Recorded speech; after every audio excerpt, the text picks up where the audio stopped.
সাল্লাল্লাহু আলাইহি ওয়াসাল্লাম যখন উহুদের ময়দানে চলে গেলেন, উহুদের যুদ্ধ সংঘটিত হয়ে গেল। উহুদের যুদ্ধ চলতেছে, হঠাৎ করে উহুদের প্রান্তের ভিতরে ঘোষণা হয়ে গেল, মুহাম্মদকে কাফেররা হত্যা করে ফেলেছে। উহুদের ময়দানে ঘোষণা হয়ে গেল, মুহাম্মদ রাসূলুল্লাহকে কাফেররা হত্যা করে ফেলেছে, মুহাম্মদ রাসূলুল্লাহ শহীদ হয়ে গেছে। আল্লাহ রাসূল সাল্লাল্লাহু আলাইহি ওয়াসাল্লাম এই ঘোষণা যখন ময়দানে উঠেছে, মুহাম্মদ রাসূলুল্লাহ সাল্লাল্লাহু আলাইহি ওয়াসাল্লাম হত্যা করা হয়েছে, আল্লাহ রাসূল সাল্লাল্লাহু আলাইহি ওয়াসাল্লামকে শহীদ করে ফেলে দেওয়া হয়েছে। এই ঘোষণা শুধু উহুদের ময়দানে করতে থাকলো না, মদিনার আনাচে কানাচে এই ঘোষণাটা সংবাদ প্রচার হতে লাগলো। উহুদের ময়দানে মুহাম্মদ রাসূলুল্লাহ শহীদ হয়ে গিয়েছে, কাফের মুশরিকরা আল্লাহ রাসূলকে মেরে ফেলেছে। আল্লাহ রাসূল সাল্লাল্লাহু আলাইহি ওয়াসাল্লামের একজন সাহাবী হযরত হামজা রাদিয়াল্লাহু তাআলা আনহু সবেমাত্র বিবাহ করেছেন।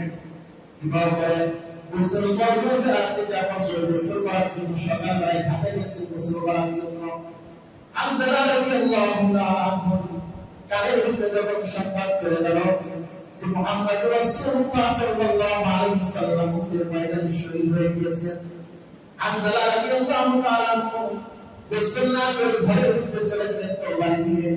ঘর থেকে বাইরে বলতেছে, আত্মকে লক্ষ্য করে বলতেছে, আমি শুনলাম না উহুদের ময়দানে আল্লাহ রাসূল সাল্লাল্লাহু আলাইহি ওয়াসাল্লাম শহীদ হয়ে গিয়েছেন, বিদিন তুমি আমাকে বিদায় দিয়ে দাও।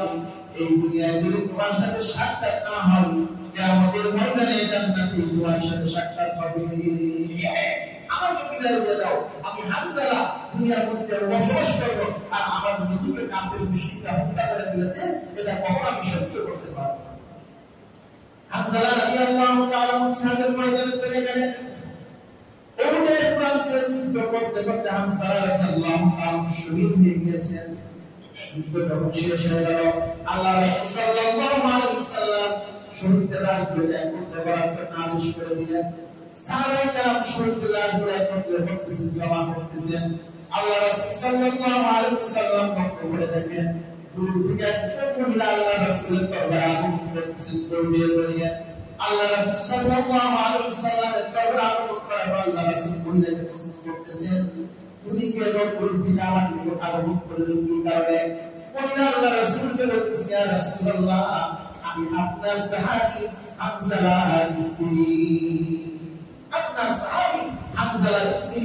গত রাতে আমাদের উপর হামলা শুরু হয়েছে, সকালবেলায় মদিনার অলিতে গলিতে সংবাদ ছড়িয়ে পড়েছে আপনি নাকি জিহাদের ময়দানে শহীদ হয়ে গেছেন। এই জন্য হামজালা পরিবারে নিয়ে ঘর থেকে বাইরে হয়েছে জিহাদের ময়দানে অংশগ্রহণ করার জন্য। আল্লাহ রাসূল সাল্লাল্লাহু আলাইহি ওয়াসাল্লামকে হামজালার স্ত্রী আল্লাহ রাসূলকে লক্ষ্য করে বলতেছে, ইয়া রাসূলুল্লাহ, আপনার দরবারে আমার একটা ফরিয়াদ থাকবে, আবেদন থাকবে। সকল শহীদদের যদি আপনি বিনা গোসলে কাফন দিয়ে থাকবেন কোনো সমস্যা নেই, কিন্তু আমার স্বামীর উপরে যেহেতু গোসল ফরজ হয়েছিল, এই জন্য আপনার নিকটে আমার দরখাস্ত, আমার স্বামীকে আপনি বিনা গোসলে কাফন দিবেন না, বরং আমার স্বামীকে আপনি গোসল দিয়ে কাফন দেন। আল্লাহ রাসূল সাল্লাল্লাহু আলাইহি ওয়াসাল্লাম মহিলার উপর শ্রবণ করার পর সাহাবায়ে কেরামকে লক্ষ্য করে বলতেছেন, আমার সাহাবীরা, আমার হামজালার লাশটা কোথায় তোমরা একটু খুঁজে বাইর করে নিয়ে আসো। আমার হামজালা আমার চরিত্র নাম বিবির কথা বলে দিয়ে জিহাদের ময়দানে এসে তার জীবনটা দিয়ে দিয়েছে, আমার হামজালার লাশটা তোমরা বাইর করে নিয়ে আসো। সাহাবায়ে কেরাম বলে, হামজালার লাশ যখন বাইর করে আল্লাহ রাসূল সাল্লাল্লাহু আলাইহি ওয়াসাল্লাম দরবারে নিয়ে আসলেন। আল্লাহ রাসূল সাল্লাল্লাহু আলাইহি ওয়াসাল্লাম হামজালাকে গোসল দেওয়ার জন্য সাহাবায়ে কেরামকে প্রস্তুতি দিয়ে দিলেন। আল্লাহ রাসূল সাল্লাল্লাহু আলাইহি ওয়াসাল্লামের দরবারে সরাসরি জিবরাইল আগমন করলেন। আল্লাহ রাসূলকে বলতেছেন, ইয়া রাসূলুল্লাহ, ইয়া হাবিবাল্লাহ, আপনার সাহাবী হামজালাকে আপনি জমিনের পানিতে গোসল করাইবেন না। জমিনের পানিতে আপনি হামজালাকে গোসল করাইবেন না। তার কারণ হলো হামজালা আপনার মহব্বতে তার বিবির কথা ভুলে গিয়েছে, জিহাদের ময়দানে আগমন করে জিহাদ করতে করতে শহীদ হয়ে গিয়েছে। হামজালার মহব্বত আল্লাহ রাব্বুল আলামিনের দরবারে এত পরিমাণ প্রস্তুত হয়েছে, হামজালা যখন শহীদ হয়ে গেছে, আল্লাহ রাব্বুল আলামিন দুটো আসমানের ফেরেশতাদের মাধ্যমে জমজমের কূপের মাধ্যমে হানজালার গোসল সমাপ্ত করেছে। হানজালার গোসল আল্লাহ রাব্বুল আলামিন কি আসমানে দিয়েছে, নবীর প্রতি ভালোবাসা প্রদর্শন করার কারণে। আল্লাহ রাসূল বলেন, সাহাবারা বলেন, হানজালার শরীর থেকে আমরা পানি টপকায় টপকায় পড়তে দেখেছি। আল্লাহ রাব্বুল আলামিন আমার আপনার প্রতি কি পরিমাণ অনুগ্রহ দ্বারা প্রদর্শন করেছেন। মানুষ যখন দুনিয়াতে মায়ের গর্ভে থেকে আগমন করে, জন্মগ্রহণ করে, ভূমিষ্ঠ হয়, মানুষের শরীরটা দেহটা থেকে দুর্বল, শরীরটা থেকে ছোট একটা আকারে, শরীরের ভিতরে কোনো শক্তি থাকে না, শরীর থেকে তুলতুলে নরম। মানুষের অবস্থাটা এমন থাকে যে দুনিয়ার কোনো খাবার সেই সময় গ্রহণ করার মতো শক্তি তার ভিতরে থাকে না, বা দুনিয়ার কোনো খাবার গ্রহণ করার মতো ক্ষমতা তার ভিতরে থাকে না, কোনো খাবার সে গ্রহণ করতে পারে না। স্বাভাবিকভাবে আমরা যে খাবারগুলো গ্রহণ করি, একটা ভূমিষ্ঠ বাচ্চার জন্য সেই খাবারগুলো উপযোগী না। আল্লাহ সুবহানাহু ওয়া তাআলা দেখেন আমার আপনার কি পরিমাণ দয়া ও প্রবেশ করেছে। আল্লাহ রাব্বুল আলামিন দুনিয়াতে বান্দা আসার সাথে সাথে আল্লাহ সুবহানাহু ওয়া তাআলা বান্দার খাবারের ব্যবস্থা করে দিয়েছেন তার মায়ের স্তনের দুধের মাধ্যমে। আবার দুধের অবস্থাটা এমন ভাবে আল্লাহ তাআলা সৃষ্টি করেছেন যে বান্দা হলো ছোট, বান্দার চিন্তাটা নরম, বান্দার শরীরের চাপটাও নরম। বান্দা এই অবস্থায় গরম কোনো জিনিস সহ্য করতে পারবে না। যদি নরম জিনিস খায় তাহলে তার চিন্তা করবে, চাপটা পড়ে যাবে, তার কণ্ঠটাই পড়ে যাবে, তার শরীরের অনেক অঙ্গ প্রত্যঙ্গ পড়ে যাবে। আবার যদি তাকে ঠান্ডা জিনিস খাওয়ানো হয় তাহলে ঠান্ডার কারণে সে কষ্ট পাবে, ঠান্ডা লেগে যাবে, দম ছাড়তে পারবে না। এই জন্য আল্লাহ সুবহানাহু ওয়া তাআলা আমার আপনার মায়ের যে দুধটা আমাদেরকে পান করিয়েছেন, এই মায়ের দুধটা আল্লাহ রাব্বুল আলামিন না রেখেছেন ঠান্ডা, না রেখেছেন গরম, বরং এমন একটা পরিস্থিতির মধ্যে আল্লাহ তাআলা ওই দুধটাকে রেখে দিয়েছিলেন যে দুধটা বান্দার জন্য উপযুক্ত হয়, বান্দার স্বাস্থ্যের জন্য উপযুক্ত হয়, বান্দার শরীরের জন্য উপযুক্ত হয়, বান্দার শরীরের জন্য কোনো ক্ষতি না করে। এটা আল্লাহ রাব্বুল আলামিনের একটা বড় অনুগ্রহ এবং দয়া। আল্লাহ সুবহানাহু ওয়া তাআলা আমার আপনার প্রতি কি পরিমাণ দয়া করেছে। মানুষ ভূমিষ্ঠ হওয়ার পর, দুনিয়াতে আগমন করার পর, মানুষ যেহেতু নিজে নিজে প্রস্রাব পায়খানা করতে পারে না, বরং বিছানার উপরে প্রস্রাব পায়খানা করে দেয়। এই জন্য আল্লাহ রাব্বুল আলামিন পিতা মাতার অন্তরের মধ্যে সন্তানের প্রতি আলাদা একটা মহব্বত, ভালোবাসা সৃষ্টি করে দিয়েছেন। যে মহব্বতের কারণে সন্তান শীতের বদলে অম্বলের তলে প্রসবের ভিতরে যদি প্রস্রাব পায়খানা করে দাও, তাহলে সন্তানকে দূরে সরাই দেয় না, বরং সন্তানকে তারা বুকের মধ্যে জড়িয়ে দেয়। এর কারণ হলো আল্লাহ সুবহানাহু ওয়া তাআলা পিতা মাতা অন্তরের মধ্যে সন্তানের প্রতি মহব্বত সৃষ্টি করে দিয়ে আল্লাহ রাব্বুল আলামিন তার বান্দাদের প্রতি দয়া প্রদর্শন করেছেন। শুধু তাই না, আল্লাহ সুবহানাহু ওয়া তাআলা এরকম হাজার হাজার দয়া অনুগ্রহ তার বান্দাদের প্রতি আল্লাহ তাআলা করে রেখেছেন। সুতরাং দয়ার কারণে বা অনুগ্রহের কারণে কাউকে যদি মহব্বত করতে হয়, ভালোবাসতে হয়, তাহলে সর্বপ্রথম আল্লাহ রাব্বুল আলামিন এই ভালোবাসা পাওয়ার উপযুক্ত। আল্লাহ রাব্বুল আলামিনকে ভালোবাসা মুমিনের একটা সিফাত। যারা মুমিন হবে তারা আল্লাহ রাব্বুল আলামিনকে ভালোবাসবে, মহব্বত করবে। কোরআন কারীমে আল্লাহ সুবহানাহু ওয়া তাআলা বলেন, ওয়াল্লাযীনা আমানু আশাদ্দু হুব্বান লিল্লাহ। আল্লাহ রাব্বুল আলামিন বলেন, দুনিয়ার ভিতরে যারা মুমিন হয় তারা আল্লাহ রাব্বুল আলামিনকে সবচেয়ে বেশি মহব্বত করে, সবচেয়ে বেশি ভালোবাসে। আল্লাহ রাব্বুল আলামিনকে যদি কোনো বান্দা মহব্বত করতে আরম্ভ করে দেয়, ভালোবাসতে আরম্ভ করে দেয়, আর আল্লাহ সুবহানাহু ওয়া তাআলা যদি ওই বান্দাকে ভালোবাসতে আরম্ভ করে দেয়, মহব্বত করতে আরম্ভ করে দেয়, এই মহব্বত ভালোবাসা শুধু আল্লাহ এবং বান্দার ভিতরে সীমাবদ্ধ থাকে না। এই মহব্বত ভালোবাসার একটা প্রভাব আল্লাহ রাব্বুল আলামিন আসমান জমিনের ভিতরে ফেলে দেয়। আসমান এবং জমিনের ভিতরে প্রভাব চলে আসে। বান্দা যদি আল্লাহকে ভালোবাসে, আল্লাহ যদি বান্দাকে ভালোবাসে। রাসূল আকরাম সাল্লাল্লাহু আলাইহি ওয়াসাল্লাম হাদিসে কুরসি আলোচনা করেন, দুনিয়ার ভিতরে কোন বান্দা যদি আল্লাহ রাব্বুল আলামিনকে মহব্বত করে, আর আল্লাহ পাক রব্বুল আলামিন যদি ওই বান্দাকে মহব্বত করে ভালোবাসে, আল্লাহ সুবহানাহু ওয়া তাআলা জিবরাইল আলাইহিস সালাতু ওয়াস সালাম আসমানের আহ্বান করেন। জিবরাইল আলাইহিস সালাতু ওয়াস সালাম আল্লাহ রব্বুল আলামিনের দরবারে আহ্বান করেন। আল্লাহ সুবহানাহু ওয়া তাআলা জিবরাইলকে রক্ষা করেন, জিবরাইল ওই যে দুনিয়ার প্রতি অমুক বান্দাটাকে আমি মহব্বত করি ভালোবাসি, আর সেও আমাকে মহব্বত করে ভালোবাসে, আমি আল্লাহকেও তাকে মহব্বত করে ভালোবাসি, এই জন্য তোমার জন্য দায়িত্ব কর্তব্য তুমি তাকে মহব্বত করবে ভালোবাসবে। আল্লাহ তাআলা জিবরাইলকে বলতেছে তোমার উপর জরুরি তুমি তাকে মহব্বত করো, তার কারণ হলো আমি আল্লাহ তাকে মহব্বত করি। জিবরাইল আলাইহিস সালাতু ওয়াস সালাম আল্লাহ রব্বুল আলামিনের দরবার থেকে ফেরেশতাদের মহলের দিকে চলে যান। ফেরেশতাদেরকে লক্ষ্য করে জিবরাইল আলাইহিস সালাতু ওয়াস সালাম ঘোষণা করতে থাকেন, ও আসমানের ফেরেশতারা তোমরা শুনে রাখো, দুনিয়ার অমুক বান্দাকে আল্লাহ রব্বুল আলামিন ভালোবাসেন, আল্লাহ রব্বুল আলামিন তাকে ভালোবাসেন, বান্দা আল্লাহকে ভালোবাসেন। আমি জিবরাইল ওই বান্দাকে ভালোবাসি এবং তোমাদের সকলের জন্য জরুরি হলো তোমরা ওই বান্দার প্রতি মহব্বত সৃষ্টি করবে। তোমরা মহব্বত সৃষ্টি করো কার প্রতি? তার কারণ আল্লাহ ভালোবাসেন, আমি জিবরাইল ভালোবাসতেছি, তোমরাও তাকে ভালোবাসো। রাসূল আকরাম সাল্লাল্লাহু আলাইহি ওয়াসাল্লাম বলে এই ঘোষণা দেওয়ার পরে আসমানের উপরে যত ফেরেশতা আছে সকল ফেরেশতা ওই বান্দাকে ভালোবাসতে আরম্ভ করে দেয়। আল্লাহ রাসূল বলে আল্লাহ তাআলা আসমানের ভিতরে তার ভালোবাসা সৃষ্টি করে দিয়েছে, জমিনের ভিতরে তার ভালোবাসা মানুষ অন্তরের ভিতরে আল্লাহ তাআলা সৃষ্টি করে দেয়। এই জন্য দেখবেন এই জমিনের ভিতরে আল্লাহ রব্বুল আলামিনের যে সকল খাস প্যারা বান্দা আছে যাদের নাম আমরা শুনেছি অনেকে দেখি নাই, তাদেরকে শামসুল আহমদ রহমাতুল্লাহি আলাইহি যার নাম আমরা শ্রবণ করি কিন্তু তাকে কখনো আমরা আমাদের দেখার সৌভাগ্য হয় নাই।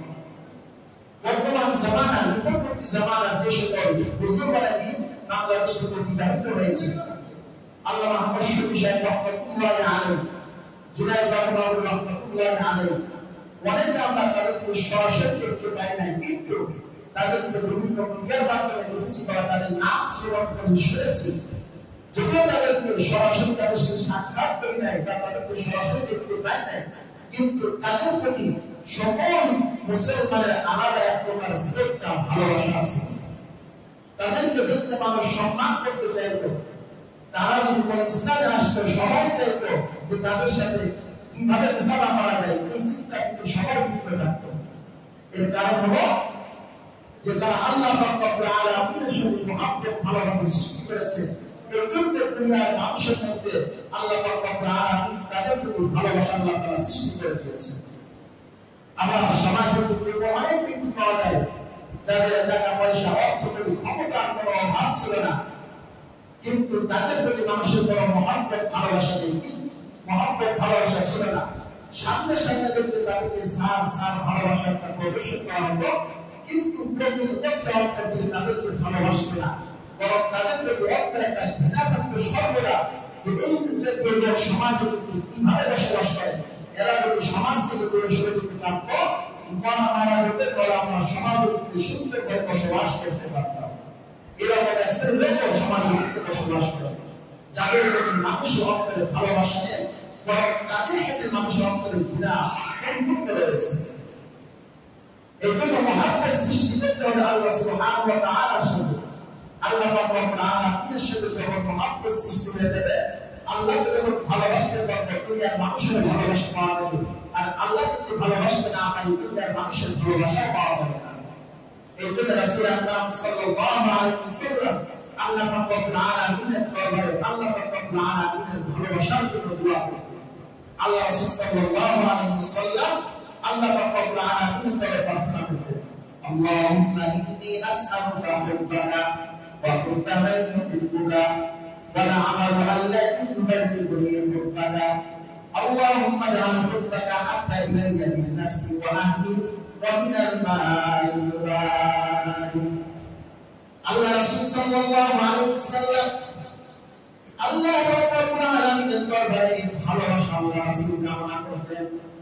আল্লাহ রাসূল বলতে বলতে আল্লাহুম্মা ইন্নী আসআলুকা হুব্বাকা রব্বুল আলামিন আমি আপনার নিকট আপনার ভালোবাসা চাই আপনার ভালোবাসার ভিক্ষা চাই আপনার নিকট আমি আপনার ভালোবাসা কামনা করতেছি ওয়া হুব্বাকা ইউহিব্বুকা আল্লাহ রাসূল বলতেছেন রব্বুল আলামিন ওই সকল ব্যক্তির ভালোবাসা আমি আপনার নিকট চাই যারা আপনাকে মহব্বত করে ভালোবাসে শুধু আপনার ভালোবাসা না বরং যারা আপনাকে ভালোবাসে তাদের ভালোবাসা আপনি চাই এরপর আল্লাহ রাসূল বলেন আমার ওয়াল্লাহি ইউনান্নিউনি হুব্বাকা আল্লাহ পয়গম্বর আল্লাহ রাসূল আল্লাহ পয়গম্বর আল্লাহ তাআলা দরবারে দোয়া করবেন আমিন আপনি আমাদের আমল করেন দান করেন ক্ষমতা দান করেন যে আমাদের মাধ্যমে আপনি আপনার ভালোবাসা অর্জন করতে পারবো এরপর আল্লাহ রাসূল আবার আল্লাহ তাআলা দরবারে দোয়া করতেছেন আল্লাহুম্মা জাআল হুব্বাকা হাব্বা ইলাইয়া মিন নাফসি রব্বুল আলামিন আপনার ভালোবাসা আমার অন্তরে দিলে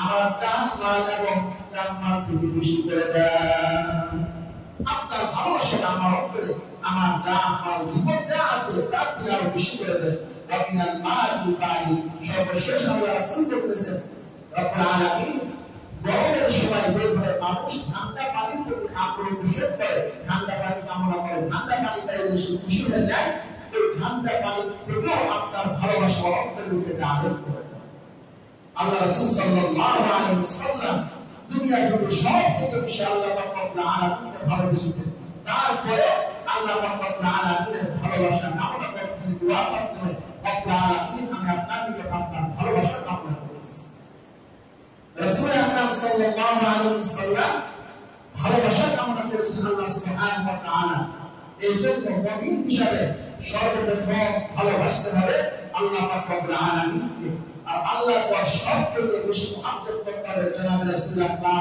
সাল্লাল্লাহু আলাইহি ওয়াসাল্লাম আল্লাহকে যেভাবে ভালো না বাসলে মহব্বত না করলে শাস্তি সম্মুখীন হতে হয় আল্লাহ রাসূলকে যদি ঠিক সেইভাবে মহব্বত না করা হয় তাহলে শাস্তির সম্মুখীন হতে হবে রাসূলকে ভালোবাসার হাজার কারণ রয়েছে কিন্তু আল্লাহ সুবহানাহু ওয়া তাআলাকে ভালোবাসার হাজার কারণ আছে কিন্তু খুবভাবে রাসূল আকরাম সাল্লাল্লাহু আলাইহি ওয়াসাল্লামকে মহব্বত করার হাজার অনেক কারণ রয়েছে রাসূল আকরাম সাল্লাল্লাহু আলাইহি ওয়াসাল্লাম ছিলেন আমাদের জন্য রহমতুল লিল আলামিন রহমতের নবী আল্লাহ রাসূল সাল্লাল্লাহু আলাইহি ওয়াসাল্লাম দুনিয়াতে আগমন করে আমাদেরকে জাহান্নামের পথ থেকে জান্নাতের পথের দিকে আহ্বান করেছেন জাহান্নামের পথ থেকে সরিয়ে জান্নাতের পথের দিকে নিয়ে গিয়েছেন রাসূল আকরাম সাল্লাল্লাহু আলাইহি ওয়াসাল্লাম তিনি তার উম্মতকে এত পরিমাণ মহব্বত করেন ভালোবাসেন যে পিতামাতা যে পরিমাণ মহব্বত করে সন্তানকে তার থেকে বেশি মহব্বত আল্লাহ রাসূল তার উম্মতকে করেছেন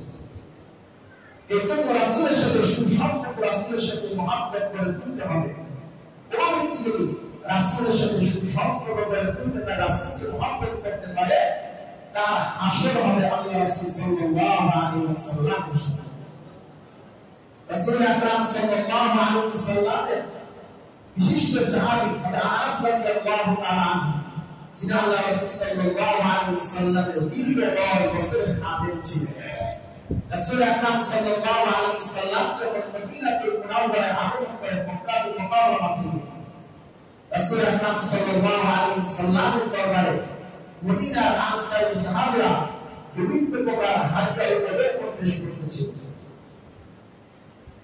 আনাস রাদিয়াল্লাহু তাআলা আনহু আল্লাহ রাসূল সাল্লাল্লাহু আলাইহি ওয়াসাল্লামের দরবারে আগমন করলেন আল্লাহ রাসূলকে বলতেছেন ইয়া রাসূলুল্লাহ আপনি মক্কা থেকে মদিনায় আগমন করেছেন মদিনার যে সকল সাহাবীরা আছে ওই সকল সাহাবীরা আপনার সামনে তাদের বিরুদ্ধ হাদিয়া উপঢৌকন আপনার সামনে পেশ করতেছে ইয়া রাসূলুল্লাহ আমি একজন মহিলা আনসারী সাহাবী আমার স্বামী দুনিয়া থেকে বিদায় নিয়ে গিয়েছে অর্থ পরিসর সম্পদ আমার নিকটে এমন কিছু নাই যে সম্পদটা আমি আপনার নিকটে পেশ করব এমন কোন সম্পদ আমার নিকটে নাই আনাস রাদিয়াল্লাহু তাআলা আনহু আল্লাহ রাসূল সাল্লাল্লাহু আলাইহি ওয়াসাল্লাম বলেছেন ইয়া রাসূলুল্লাহ সকল সাহাবীরা যখন আপনার দরবারে হাদিয়া পেশ করেছেন আমার হাদিয়া পেশ করতে ইচ্ছা হতে চায় এইজন্য আমি আমার সন্তান আনাসকে আপনার দরবারে নিয়ে আসলাম ইয়া রাসূলুল্লাহ আমাদের সন্তান 10 বছরের সন্তান আনাস এই আনাস আজ থেকে আপনার খেদমত করবে সেবা করবে আপনি আনাসের মাধ্যমে আপনি আপনার সেবা করবেন আনাসের মাধ্যমে আপনি আপনার যত কাজ সব কাজগুলো আঞ্জাম দিবেন আনাসকে আপনার পরকালে রেখে দিলাম খেদমত করার জন্য আনাস রাদিয়াল্লাহু তাআলা আনহু আল্লাহ রাসূল সাল্লাল্লাহু আলাইহি ওয়াসাল্লাম বরকতের দোয়া করেছেন আল্লাহ পাক রব্বুল আলামিন আনাস রাদিয়াল্লাহু তাআলা আনহু আল্লাহ পাক রব্বুল আলামিন দরবারে দোয়া করেছেন আল্লাহ হাবিব রব্বুল আলামিন আপনি আমার সাহাবা আনাসের ধন সম্পদ এবং আওলাদের উপর বরকত দান করেন আনাস রাদিয়াল্লাহু তাআলা বলেন আল্লাহ রাসূল সাল্লাল্লাহু আলাইহি ওয়াসাল্লামের এই দোয়ার বরকতের কারণে আল্লাহ পাক রব্বুল আলামিন আমার আহলে বাইতের ছেলে সন্তানদের এত পরিমাণ বরকত দান করেছিলেন যে আমি আমার ছেলে এবং নাতি পুত্র সুযোগ থেকে গিয়েছিলাম 100 জন থেকে গিয়েছিল আল্লাহ রাসূল সাল্লাল্লাহু আলাইহি ওয়াসাল্লামের দোয়ার বরকতে এত পরিমাণ সন্তান আল্লাহ পাক রব্বুল আলামিন তাকে দান করেছেন ছেলে হয়েছিলেন নাতি পুত্র হয়েছিলেন নাতি পুত্র ঘরে নাতি পুত্র হয়েছিলেন যেভাবে 100 জন সন্তান আনাস রাদিয়াল্লাহু আনহু থেকে গিয়েছে আনাস রাদিয়াল্লাহু আনহু বলেন আল্লাহ রাসূল সাল্লাল্লাহু আলাইহি ওয়াসাল্লাম আল্লাহ পাক রব্বুল আলামিনের দরবারে আমার জন্য সম্পদের বরকতের জন্য দোয়া করেছেন যে আল্লাহ তুমি আনাসের সম্পদের জন্য বরকত দান করো আল্লাহ সুবহানাহু ওয়া তাআলা আল্লাহ রাসূলের এই দোয়ার কারণে আমার সম্পদের জন্য পরিমাণ বরকত দান করেছেন আল্লাহ পাক রব্বুল আলামিন আমাকে এত পরিমাণ সম্পদ আল্লাহ তাআলা আমাকে দান করেছেন যেভাবে মানুষ কুরআন দ্বারা পাথর বর্জন করে আমি আনাস কুরআন দ্বারা বর্জন করতাম আনাস বলে আমি কুরআন দ্বারা সম্পদ বর্জন করতাম কি পরিমাণ সম্পদ আল্লাহ আনাস রাদিয়াল্লাহু তাআলা দান করেছেন চিন্তা করে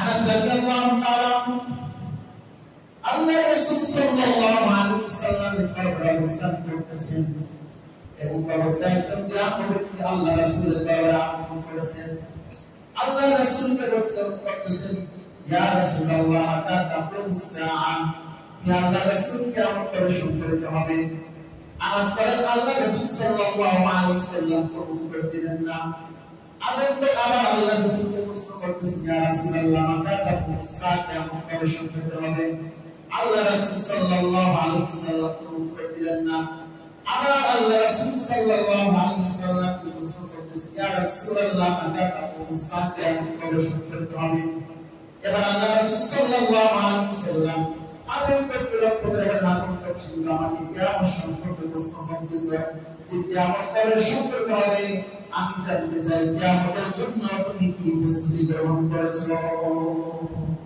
কিয়ামতের জন্য কি প্রস্তুতি গ্রহণ করেছো কিয়ামত সম্পর্কে তুমি জানতে চাইছো আল্লাহ রাসূল সাল্লাল্লাহু আলাইহি ওয়াসাল্লাম ইয়া রাসূলুল্লাহ আমি এমন একজন সাহাবী যে অধিক পরিমাণ নামাজ পড়তে পারি না আবার অধিক পরিমাণ রোজা রাখতে পারি না আবার অধিক পরিমাণে দান খয়রাত সদকা করতে পারি না আবার হজ করতে পারি না আমি এমন একজন সাহাবী অধিক ইবাদত করতে পারি না কিন্তু ইয়া রাসূলুল্লাহ আমি একটা আমল সঞ্চয় করে রাখি সে আমলটা হলো আল্লাহ রাসূল বলেন ইয়া রাসূলুল্লাহ ইন্নী মুহিব্বুল্লাহ ওয়া রাসূলা আমি আল্লাহ এবং তার রাসূলকে মহব্বত করি আল্লাহ এবং তার রাসূলকে মহব্বত করি অধিক বেশি আমল করতে পারি না কিন্তু একটা কাজ বেশি করে আল্লাহ এবং তার রাসূলকে মহব্বত করি আনাস রাদিয়াল্লাহু আনহু বলেন আল্লাহ রাসূল সাল্লাল্লাহু আলাইহি ওয়াসাল্লামের সামনে যখন আমল করতে এই কথাটা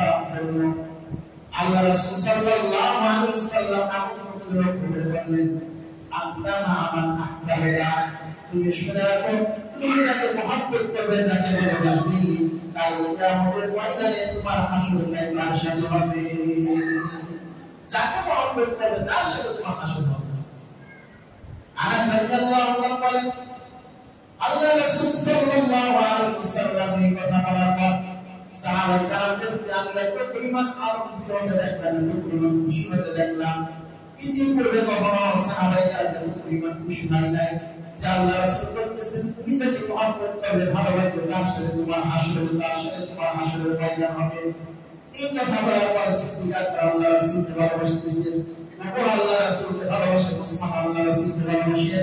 সকল সাহাবীরা আল্লাহ রাসূল সাল্লাল্লাহু আলাইহি ওয়াসাল্লামকে মহব্বত করতে আরম্ভ করে দেয়। এই কথা সাবক করার পর যে আনতা মা'আল আহবাবতা, তুমি যাকে ভালোবাসবে, তুমি যাকে মহব্বত করবে তার সাথে তোমার হাসর হবে। এই জন্য রাসূলের সাথে যদি হাসর করতে চায় তাহলে অন্তর থেকে রাসূলকে মহব্বত করতে ভালোবাসতে হবে। আর রাসূলকে ভালোবাসা এটা ঈমানের একটা দাবি। যারা নিজেদেরকে কোন ঈমানদার হিসেবে দাবি করতে চায় তাদেরকে রাসূল আকরাম সাল্লাল্লাহু আলাইহি ওয়াসাল্লামকে মহব্বত করতে ভালোবাসতে হবে। কেউ যদি আল্লাহ রাসূলকে মহব্বত করতে না পারে, ভালোবাসতে না পারে, তাহলে সে কখনো প্রকৃত ঈমানদার হতে পারবে না, প্রকৃত মুমিন হতে পারবে না। রাসূল আকরাম সাল্লাল্লাহু আলাইহি ওয়াসাল্লামের সাহাবী হযরত ওমর ফারুক রাদিয়াল্লাহু তাআলা আনহু হাত ধরে আল্লাহ রাসূল আকরাম বলেছেন, তুমি আমাকে কি পরিমাণ মহব্বত করে ভালোবাসো। ওমর রাদিয়াল্লাহু তাআলা আনহু আল্লাহ রাসূল সাল্লাল্লাহু আলাইহি ওয়াসাল্লামকে বলেছেন, ইয়া রাসূলুল্লাহ, আমি আপনাকে আমার পরিচয় যা কিছু আছে দুনিয়ার সব থেকে বেশি মহব্বত করি, কিন্তু নিজের থেকে বেশি মহব্বত করি না। আল্লাহ রাসূল সাল্লাল্লাহু আলাইহি ওয়াসাল্লাম বললেন, ওমর, এখনো তুমি প্রকৃত মুমিন হতে পারো নাই। ওমর রাদিয়াল্লাহু তাআলা আনহু আল্লাহ রাসূলকে বলেছেন, ইয়া রাসূলুল্লাহ, আমি এখনো প্রকৃত মুমিন হতে পারি নাই, তাহলে কি কাজ করলে আমি প্রকৃত মুমিন হতে পারবো? আল্লাহ রাসূল সাল্লাল্লাহু আলাইহি ওয়াসাল্লাম ওমরকে লক্ষ্য করে বলেছেন, ওমর, যতক্ষণ পর্যন্ত আমি মুহাম্মদ রাসূলুল্লাহ তোমার জীবন থেকে বেশি রাত না হবে, ততক্ষণ পর্যন্ত তুমি প্রকৃত মুমিন হতে পারবে না।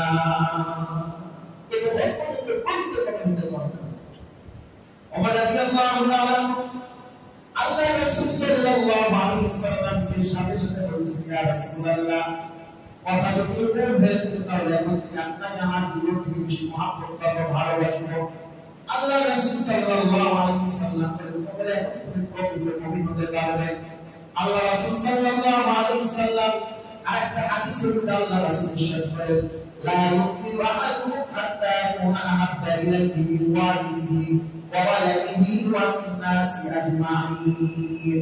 আল্লাহর পয়গম্বর বলেন, তোমরা আমি মুহাম্মদ রাসূলুল্লাহকে তোমাদের পিতামাতার সন্তান এবং দুনিয়ার সকল মানুষকে বেশি মহব্বত না করবে, ততক্ষণ পর্যন্ত তোমরা প্রকৃত ঈমানদার হতে পারবে না। প্রকৃত ঈমানদার হতে পারবে না যতক্ষণ পর্যন্ত আমি মুহাম্মদকে তোমাদের পিতামাতার সন্তান দুনিয়ার সকল মানুষকে বেশি মহব্বত না করবে, ততক্ষণ পর্যন্ত প্রকৃত মুমিন, প্রকৃত ঈমানদার হতে পারবে না। আল্লাহ রাসূল সাল্লাল্লাহু আলাইহি ওয়াসাল্লাম মুহাম্মদের যে নীতিমালা আমাদের সামনে পেশ করেছেন, যে মুহাম্মদের যে বিষয়টা আমাদের সামনে পেশ করেছেন, এই বিষয়টাকে আমরা সামনে রেখে নিজেদের মুহাম্মদটা কি পরিমাণ রাসূলের প্রতি আছে সেটা যদি যাচাই বাছাই করি, তাহলে আমরা দেখতে পাবো যে রাসূলের প্রতি যে পরিমাণ মুহাম্মদ থাকা দরকার তার বিন্দুমাত্র মুহাম্মদ আমাদের অন্তরের ভিতরে নেই। আমাদের অন্তরের ভিতরে আমাদের ছেলে সন্তানের মুহাব্বত আছে, কিন্তু রাসূলের মুহাব্বত নেই। চাকরি বাকরির মুহাব্বত আছে, স্ত্রীর মুহাব্বত আছে, কিন্তু আমাদের রাসূলের প্রতি আমাদের মুহাব্বত নেই। রাসূলের প্রতি মুহাব্বত না থাকার কারণে বিধর্মী যারা আছে, নাস্তিক যারা আছে, তারা সর্বদা আল্লাহ রাসূল সাল্লাল্লাহু আলাইহি ওয়াসাল্লামকে কটাক্ষ করে থাকে, কিন্তু হাজার হাজার মুসলমান উম্মত পূজাতে থাকা অবস্থায় তারা কখনো তাদের অন্তরের ভিতরে ভয়টা সৃষ্টি হয় না যে আমরা তো তাদের নবীকে কটাক্ষ করতেছি, যদি নবীকে কটাক্ষ করি তাহলে তারা আমাদেরকে ছাড়বে না। এই ভয়টা কখনো তাদের অন্তরে ঠিক মতো হয় না, কারণ আমরা তো নবীকে ভালোবাসি না, ভালোবাসার ভালোবাসি না। সাহাবায়ে কেরাম যে নবীকে ভালোবেসেছেন, মুহাব্বত করেছেন, সেইভাবে যদি আমরা নবীকে মুহাব্বত করতে পারতাম, ভালোবাসতে পারতাম, তাহলে দুনিয়ার মধ্যে কোন ব্যক্তি রাসূল আকরাম সাল্লাল্লাহু আলাইহি ওয়াসাল্লামকে কটাক্ষ করার কোনো সাহস পাইবে না। সাহাবায়ে কেরাম রাসূল আকরাম সাল্লাল্লাহু আলাইহি ওয়াসাল্লামকে মুহাব্বত করেছেন, তাদের জীবন অনেক বেশি। রাসূলের জন্য জীবন দিতে প্রস্তুত ছিলেন, কিন্তু রাসূলের শরীর থেকে একটা ফোঁটা রক্ত বাইর হওয়া সাহাবায়ে কেরাম কখনো বরদাস্ত করেন না। সাহাবায়ে কেরাম চাইতো যে আমার জীবন চলে যাক, কিন্তু আমার জীবনের মধ্যে আমার রাসূলকে রাখাই থাকুক, আমার রাসূলের জন্য কোনো ক্ষয়ক্ষতি না হয়, আমার রাসূলকে পুরো করে সমাজের মধ্যে বসবাস করতে পারে। সাহাবায়ে কেরাম সকলে তাই কামনা করতেন। এই জন্য সাহাবায়ে কেরামের ইতিহাসের দিকে তাকাইলে অনেক ঘটনা এরকম পাওয়া যায়, যা আল্লাহ রাসূল সাল্লাল্লাহু আলাইহি ওয়াসাল্লামের জন্য সাহাবারা নিজের জীবনটা দিয়ে দিয়েছেন। রাসূলের জন্য তারা নিজের জীবনটা সর্বদাই প্রস্তুত করেছেন। রাসূল আকরাম সাল্লাল্লাহু আলাইহি ওয়াসাল্লামের বিশিষ্ট সাহাবা খুবাইব রাদিয়াল্লাহু তাআলা, এই খুবাইব রাদিয়াল্লাহু তাআলা কে মক্কার মুশরিকরা ধরে নিয়ে গিয়েছিল খুবাইব রাদিয়াল্লাহু তাআলাকে হত্যা করার জন্য। খুবাইব রাদিয়াল্লাহু তাআলাকে হত্যা করার আগ মুহূর্তে মক্কার মুশরিকরা খুবাইব রাদিয়াল্লাহু তাআলাকে বলতে খুবাইব, তোমাকে যদি আমরা ছেড়ে দিই এবং তোমার স্থানে তোমার নবী মুহাম্মদকে এনে তোমাকে ছেড়ে দেওয়া মুহাম্মদকে শাস্তি প্রদান করি, তাহলে তুমি কিন্তু খুশি আছো কিনা? খুবাইব রাদিয়াল্লাহু তাআলা কাফির মুশরিকদের মাথায় উত্তর দিয়েছিল যে আমি খুবাইব চিন্তা থাকবো আমার শরীরের ত্যাগ করে রক্ষে থাকবে, আর রাসূলুল্লাহ সাল্লাল্লাহু আলাইহি ওয়াসাল্লামের শরীরের উপরে একটা কাঁটা বিদ্যমান কাঁটা ফুটানো আমি খুবাইবের কখনো বরদাস্ত করব না। কি পরিমাণ মহব্বত ভালোবাসা সাহাবায়ে কেরামরা অন্তরে ঢুকেছে।